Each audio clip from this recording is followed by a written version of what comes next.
His grin was the first thing that broke me.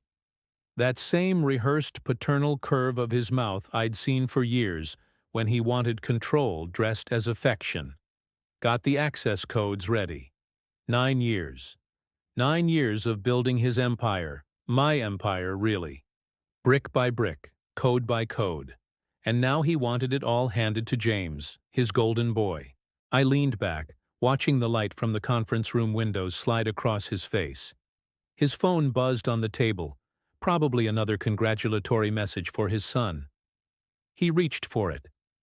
"No," I said quietly. "I'm here too." He froze mid-motion. The smile drained. His hand hovered above the phone, trembling just enough to show the truth. He already knew something was wrong. That was the moment the silence thickened. The air folded, and everything I had buried inside me began to surface. It started 3 months earlier. A late email from finance. A signature on an acquisition deal that wasn't mine. At first I thought it was a clerical error. Then I saw the timestamp. Midnight. My name forged in perfect imitation. James's name appeared in the next line. Temporary authorization. My uncle's signature sat neatly below. I stared at it for minutes that felt like hours. Something cold began to spread in my chest. I devoted my life to this company, skipped birthdays, buried my marriage under deadlines, all for a man who once told me I was the son he never had. Now I understood what that meant. I was the prototype, the rehearsal. Every late-night call, every just-between-us meeting, it was all grooming for his successor. And I had played my part beautifully. That night, I didn't sleep. I sat in my office watching the city lights blink out one by one, thinking about every moment I'd believed him. When dawn came, I smiled, because for the first time I wasn't going to react. I was going to calculate. I began with the systems only I knew existed. The back channels in the company's architecture, layers of encrypted permissions I'd built for emergency redundancies. In truth, they were fail-safes. Insurance for betrayal. Every keystroke was recorded, every signature captured, every unauthorized transfer logged and archived in a private drive buried beneath dummy servers. 2 weeks in, I found what I was looking for. Emails between my uncle and his son, time-stamped months before the promotion. Attachments detailing how to slowly phase me out. How to make it look voluntary. He called me the loyal mule. I read that line over and over until my vision blurred. Then I closed the laptop and went to work the next morning, smiling as usual. James stopped by my office later that week. "You okay, man?" he asked. His tone was too casual, too confident. I nodded, just tired. He grinned. "Don't worry, you'll still get credit when the transition's done." I almost laughed. "When the transition's done?"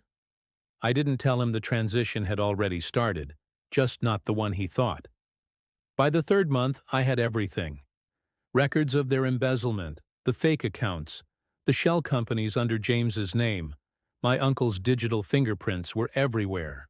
I packaged it neatly, a single folder, sent anonymously to the board and regulators.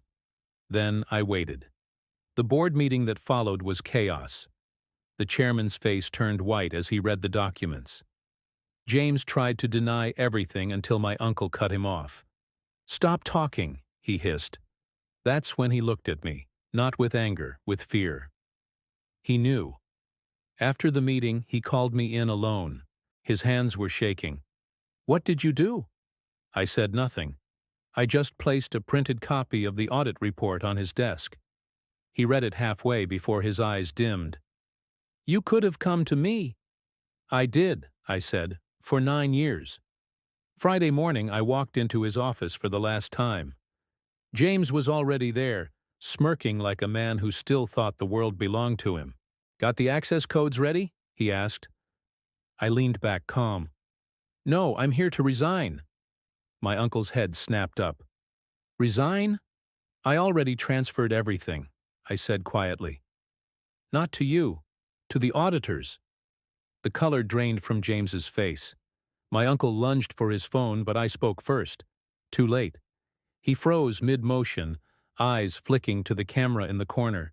He understood then that this wasn't an act of revenge. It was a closing statement. I stood. You taught me how to build something from nothing. I said, I just learned how to end something the same way. Then I left. They called me a whistleblower in the papers, an insider hero. I ignored it all. The truth is simpler. I wasn't saving anyone. I was cleansing myself. The company folded within months. James vanished. My uncle sold his estate to cover legal fees. I live quietly now. No titles, no calls, just silence and a view of the sea. Sometimes when the wind hits right, I think I can still hear his voice. Confident, commanding, false, but it fades because I finally understand something he never did. Power isn't in what you own. It's in what you can walk away from without losing yourself. And I walked away with everything that mattered. My silence.